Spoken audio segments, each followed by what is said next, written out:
I'm Elizabeth at Literary Princess. If you are new here, welcome. I'm a 6-year PhD candidate in English literature with a focus on Victorian women novelists. And as you might expect, I love to read.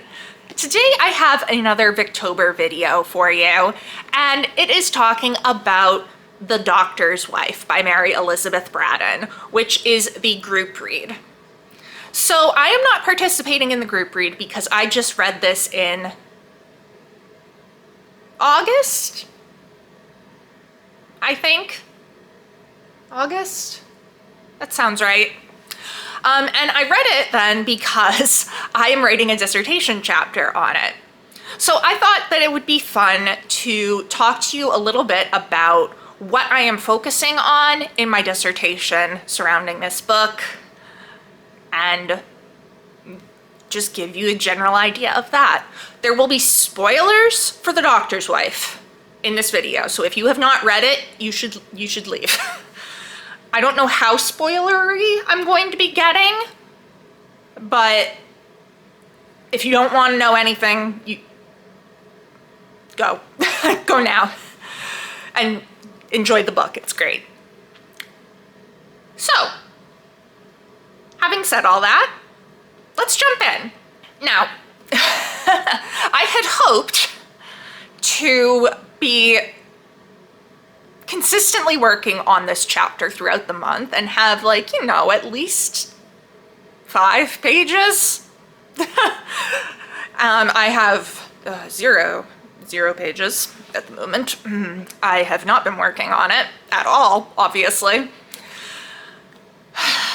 Stuff happened. I was doing job applications. I was revising my chapter on Charlotte Riddle into an article length piece to send out for publication. We'll be sending that at the end of the week, hopefully. Some family stuff happened. It's been a month. It's been a month. I didn't even get to finish anything for victober until like a few days ago, to be perfectly honest. It's just been... So, my chapter is not as written as I would like it to be, or written at all, but I still have my notes and what I have in my head, which is a lot, and then also the kind of general summary that I wrote about the chapter in my prospectus. My topic has changed a bit since then, but the basics are still the same. So first, let's talk about what The Doctor's Wife is about. This follows the story of Isabel Gilbert, a young woman who marries a country doctor and then finds her life very boring because it is not like the novels that she reads about. When a country squire who has written a book of poetry that she adores comes into town, she begins spending a lot of time with him and falls in love with him, thinking that he is the ideal from one of her books. He also starts falling in love with her, and it's a whole mess. Now, I am not particularly focused on Isabel in my dissertation, though I will be talking about her a bit. The character I am really focused on is Sigismund Smith, the sensation novelist. I love him. His real name is Sam. He changed his name to Sigismund because he thought it sounded better for a novelist. It's great. It's great. I am looking at him as Braddon's way of kind of poking back at the people that were critiquing her for writing sensation fiction, but also as her way of kind of negotiating for herself her desire to write basically high culture literature, but also to keep writing sensation fiction. So let me give you a little brief overview of my dissertation in as brief a way as I can. I am looking at women novelists who have been accused of overproduction. They wrote too much, as multiple people have said about Margaret Oliphant. So these are women who are very prolific, but then have been left out of the literary canon or only recently admitted into it, which is the case with Braddon. Braddon wrote, I think it's like 64 novels or something like that, and was critiqued as overproductive both in her time and our own. A letter from her friend Lucy Clifford in 1911 says, "You have always been such a masterly storyteller. That goes without saying. Your stories are all admirable, but you have written too many, or rather, you have put your name on too many. You might have had 3 reputations. People can't believe your work can all be on its highest level, because there is so much of it, so many good books, that they think it impossible that anyone could do so much that is good, though of course every book of yours had only to appear to command its thousands of readers. It is a great triumph. In the far distant years to come, you will be sifted down, probably, to a dozen or so, and live by those. No one in the more and more hurrying world will have time to read very much of anyone, I expect. It is horrible to think of."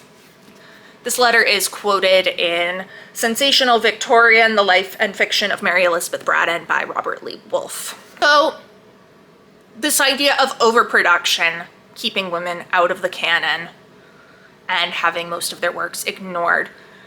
Now, within this critique of she wrote too much, there are 3 other kind of critiques. One is what Lucy Clifford mentioned, that people can't believe that it's all good. So that the idea that the work is poor quality. There is also the implication that the writer is working within popular genres, such as sensation fiction. In the mid-century, there became this divide between high culture realism and popular fiction. This was largely pushed by men, shocking. It's not a fully gendered divide. George Eliot is considered high culture, Dickens is considered popular, but you will notice that women's writing tends to be put more in the popular category than in the high culture category.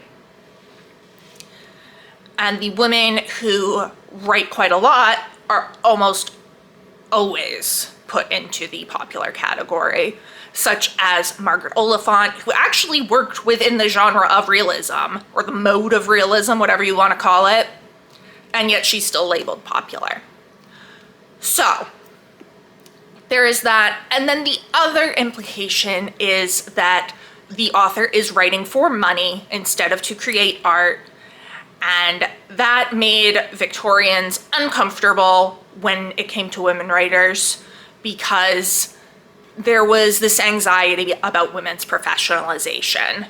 The woman question was a whole thing through the entire period, and the idea of women taking on public and professional roles made a lot of people very uncomfortable. Okay. Brief overview of my entire God knows how many pages dissertation. Jeez, that is it at its very core.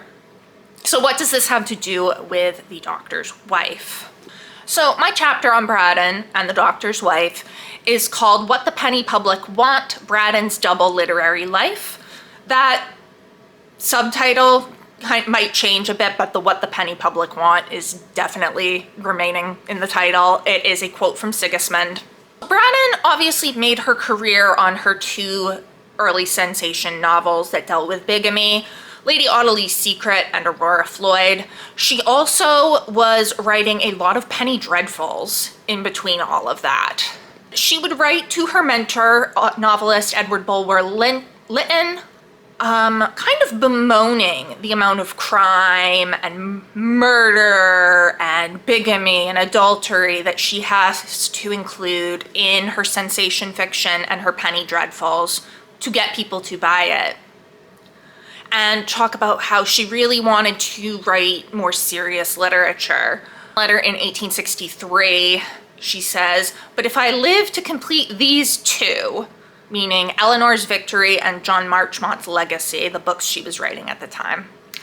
I shall have carried enough money to keep me and my mother for the rest of our lives, and I will then try and write for fame and do something more worthy to be laid upon your altar.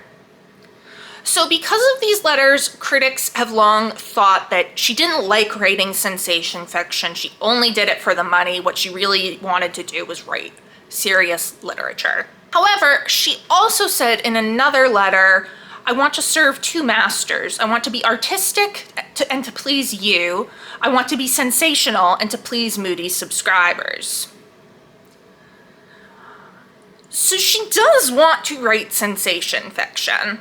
And this is shown by her continuing to write it even after her money was made and she didn't really need to write it anymore. She could have focused solely on serious fiction if she wanted to, but she didn't. She kept also writing sensation fiction and the occasional penny dreadful, published either under a pseudonym or anonymously. So I read Sigismund as her kind of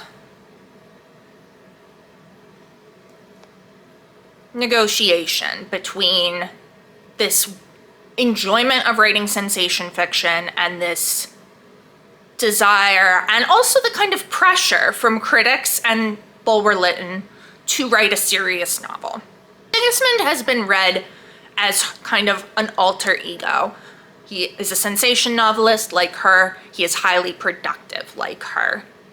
But he just absolutely revels in writing his fiction. He does want to write a great work of fiction at some point, but he loves writing sensation fiction and penny dreadfuls. So the beginning of chapter 2 reads, Mr. Sigismund Smith was a sensation author. That bitter term of reproach, sensation, had not been invented for the terror of romancers in the 52nd year of this present century.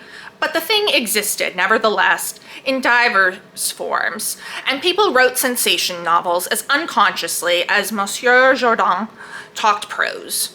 Sigismund Smith was the author of about half a dozen highly spiced fictions, which enjoyed an immense popularity amongst the classes who like their literature as they like their tobacco. Very strong. Sigismund had never in his life presented himself before the public in a complete form. He appeared in weekly numbers at a penny and was always so appearing. And except on one occasion when he found himself very greasy and dog's-eared at the edges and not exactly pleasant to the sense of smell, on the shelf of a humble librarian and news vendor who dealt in tobacco and sweet stuff as well as literature. Sigismund had never known what it was to be bound. He was well paid for his work, and he was contented. He had his ambition, which was to write a great novel, and the archetype of this magnum opus was the dream which he carried about with him wherever he went, and fondly nursed by night and day. In the meantime, he wrote for his public, which was a public that bought its literature in the same manner as its pudding, in penny slices. And then she continues, there was very little to look at in the court below the window, so George Gilbert fell to watching his friend, whose rapid pen scratched along the paper in a breathless way, which indicated a dashing and Dumas-like style of literature, rather than the polished composition of a Johnson or an Addison. Sigismund only drew breath once, and then he paused to make frantic gashes at his shirt collar with an inky bone paper knife that lay upon the table. So there we can see the many similarities between Sigismund and Braddon herself. They both want to write a great novel. Right now they are writing for the public. They write very quickly. However, unlike Braddon and her letters to Bulwer Lytton, Sigismund does not really offer excuses for writing sensation fiction. He actually defends his interest in it. So his friend George asks, "But you like writing?" And he replies, "For the penny public? Oh yes, I like writing for them. There's only one objection to the style. It's apt to give an author a tendency towards bodies." Mr. Gilbert was compelled to confess that this last remark was incomprehensible to him. "Well, you see, the penny public require excitement," said Mr. Smith, "and in order to get the excitement up to a strong point, you're obliged to have a recourse to bodies. Say your hero murders his father and buries him in the coal cellar in number 1. What's the consequence? There's an undercurrent of the body in the coal cellar running through every chapter, like the subject in a fugue or a symphony. You drop it in the treble, you catch it up in the bass, and when it goes sliding up into the treble again and then drops down with a melodious groan into the bass. And so on to the end of the story. And when you've once had recourse to the stimulant of bodies, you're like a man who's accustomed to strong liquors, and to whose vitiated palate, simple drinks seem flat and wishy-washy. I think there ought to be a literary temperance pledge by which the votaries of the ghastly and melodramatic school might bind themselves to the renunciation of the bowl and dagger, the midnight rendezvous, the secret grave dug by lantern light under a black grove of cypress, the white-robed figure gliding in the gray gloaming athwart a lonely churchyard, and all the alcoholic elements of fiction. But you see, George, it isn't so easy to turn a teetotaler, added Mr. Smith doubtfully. And I scarcely know that it is so very wise to make the experiment. Are not reformed drunkards the dullest and most miserable of mankind? Isn't it better for a man to do his best in the style that is natural to him than to do badly in another man's line of business? Box and Cox is not a great work when criticized upon sternly ascetic principles, but I would rather be the author of Box and Cox and hear my audience screaming with laughter from the rise of the curtain to the fall thereof, than write a dull 5-act tragedy, in the unities of which Aristotle himself could find no flaw, but from whose performance panic-stricken spectators should slink away or ere the second act came to its dreary close. I think I should like to have been Gilbert de Pixericourt,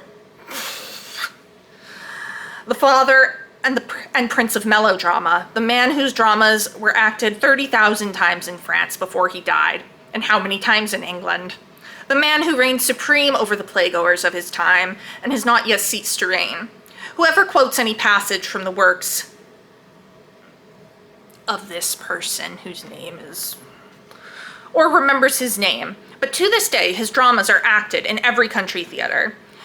His persecuted heroines weep and tremble, his murderous scoundrels run their 2 hours' career of villainy to be dragged off scowling to subterranean dungeons, or to die impenitent and groaning at the feet of triumphant virtue. Before 9 o'clock tonight, there will be honest country folk trembling for the fate of Teresa, the orphan of Geneva, the simple matrons and simple matrons weeping over the peril of the wandering boys. But this person was never a great man. He was only popular.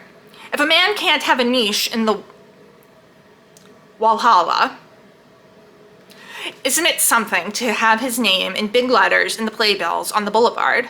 And I wonder how long my friend Gilbert could have held the stage if he had emulated Racine or Corneille.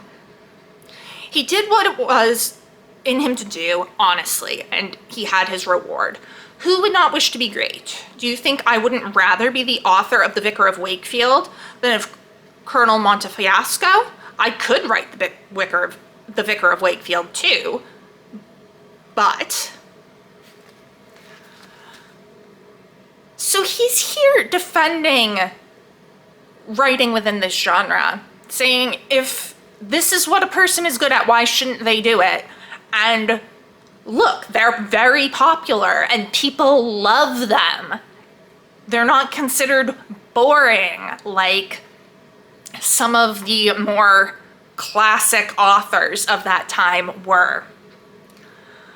So with this, Braddon is offering a defense of writing sensation fiction. And what's interesting is that The Doctor's Wife is her first attempt at serious fiction. And yet she chooses in it to defend her choices of previously writing sensation fiction. It's a really interesting dynamic that I'm enjoying thinking about, and I am enjoying kind of following through with Sigismund Smith, especially because he reappears in her later book, The Lady's Mile, where he has gone from writing serialized fiction to 3-volume fiction, and has also changed his name to Smith, spelled S-M-Y-T-H, because he thinks it looks better. So this man, I love him so much. And he truly, truly enjoys it and is having a fantastic time writing this. During a visit to some ruins, he is like thinking of using them for his next story. Mr. Sigismund Smith was delighted with Waverley. He had rambled amongst the ruins often enough in his boyhood, but today he saw everything from a new point of view, and he groped about in all manner of obscure corners with a pencil and pocketbook in his hand, laying the plan of a thrilling serial and making himself irrecognizable with dust. His friends found him on one occasion stretched at full length amongst crisp fallen leaves in a recess that had once been a fireplace, with a view to ascertain whether it was long enough to accommodate a body. He climbed fearful heights and planned perilous leaps and hair-breadth escapes, deadly dangers in the way of walks along narrow cornices high up above empty space, and such feats as hold the reader with suspended breath and make the continued expenditure of his weekly penny almost a certainty.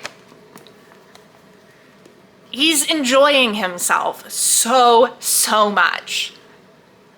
And I do think that despite what Braddon writes to Bulwer Lytton, who she was really trying to impress, I do think she actually enjoyed writing sensation fiction, and you can see it from her depiction of Sigismund Smith. So she's basically defending the right to write too much, to write in popular genres, to engage in melodrama that was looked down upon, and to write for money. It's all okay. And that is basically the gist of what my chapter is going to be talking about. Now, could that change? Yes. My chapter on Charlotte Riddle changed so much from what the summary I put in my prospectus was to what the finished product is. Like, it's almost a completely different argument, still about overproduction, but yeah, completely different. Also, though, an argument, I believe, of Riddle defending her own overproduction, which I think is what Braddon is really doing here with Sigismund Smith. It's very interesting that she has chosen a male author instead of a female author. We'll notice that Riddle's struggle for fame, the character that is most like her is Glenarva Wesley, or Glen, a woman. So I do need to think more about, why did she pick a man?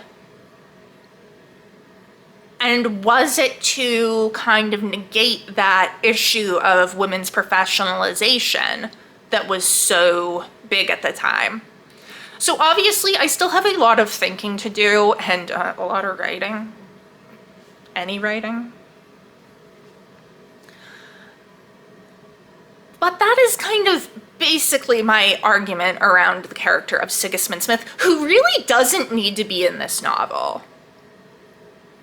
Like, he plays such a minor role. He ultimately is the reason that George is introduced to Isabel, but that could have easily been done a different way.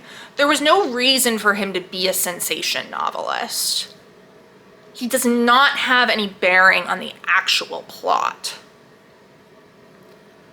What he is there to do is to provide this commentary, which then in turn feeds into the commentary that Braddon is making with the character of Isabel, who reads too many novels and basically has her head turned by them and is thinking all kinds of ridiculous things, that she wants to be a persecuted heroine and whatnot.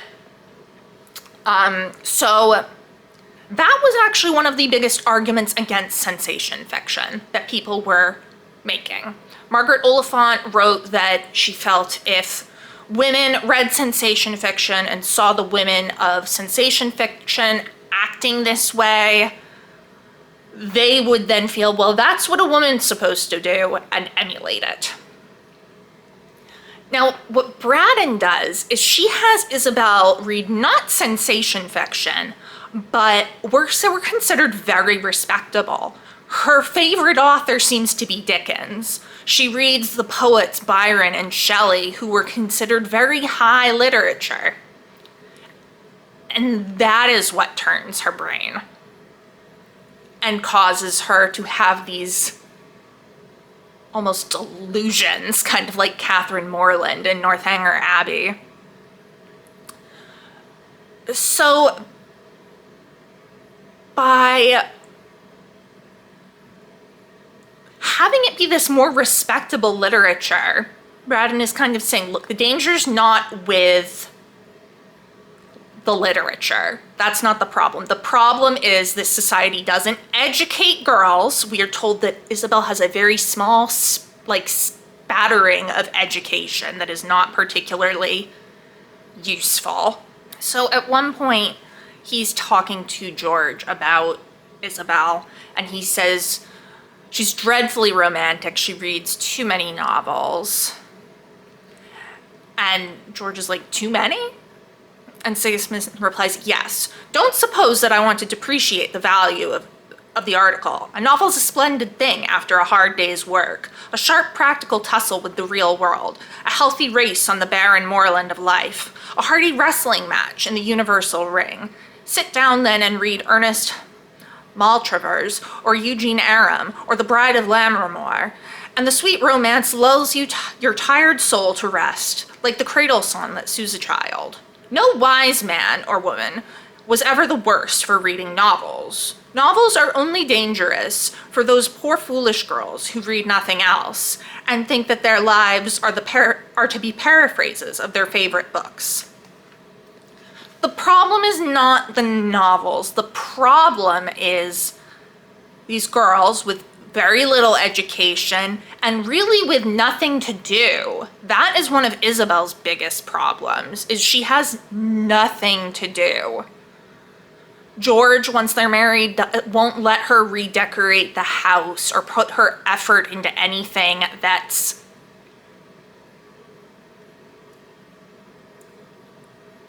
would be like a tangible thing for her to focus on. Instead, she just has all this free time and she spends it reading her books and daydreaming about being a heroine in them. Her education is poor, so she's never read anything other than novels.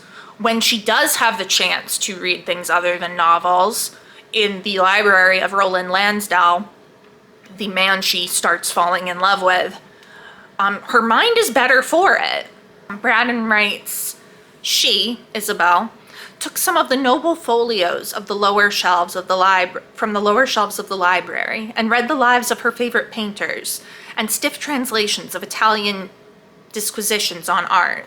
Her mind expanded amongst all the beautiful things around her, and the graver thoughts engendered out of grave books pushed away many of her most childish fancies, her simple sentimental yearnings. Until now, she had lived too entirely amongst poets and romancers, but now grave volumes of biography opened to her a new picture of life. She read the stories of real men and women who had lived and suffered real sorrows, prosaic anguish, hard commonplace trial and misery.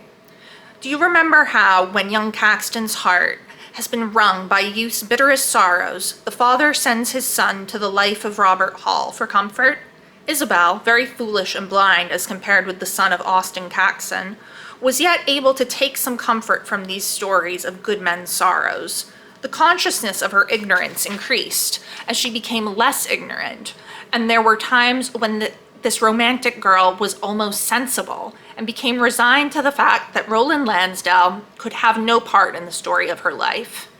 It is impossible to live in the constant companionship of great writers without growing wiser and better in their grave and genial company. Slow and subtle is the influence that is exercised, unconscious the improvement that is wrought, but not the less certain. Isabel Gilbert went home from Mordred by and by with a cheerful countenance and greeted her husband pleasantly, and was tolerably reconciled to a life whose dull monotony was in some manner counterbalanced by the leisure that left her free to read delightful books. So when she begins to learn more than what her very limited education has provided her with, she becomes happier. Her novels become just that. Novels, fiction, not something that she should be hoping for in real life. She becomes content with her own lot. So in this way, I think Braddon is really speaking to the critics of her sensation novels and saying, look, it's not the sensation fiction's fault, it's society's fault for not educating girls better. It's not books that are dangerous. The books are fine, they're enjoyable, they're delightful. The problem is not educating women and not giving them enough to do other than to read novels and daydream. So that is kind of a little bit about what I am writing in this dissertation chapter, or what I am not writing, because I am not writing it at the moment, but what I will be writing. I don't know. I hope that was interesting. It was really just me rambling and reading some quotes, but I don't know. I hope it gave you something to think about if you've read the novel. Let me know down in the comments below. Have you read The Doctor's Wife? What did you think of it? What do you think about some of the arguments that I am making in my dissertation chapter? Do you agree? Do you disagree? If you enjoyed this video, please don't forget to give it a thumbs up and subscribe to see more of my bookish content. It has been great chatting with you. I will see you soon. Bye.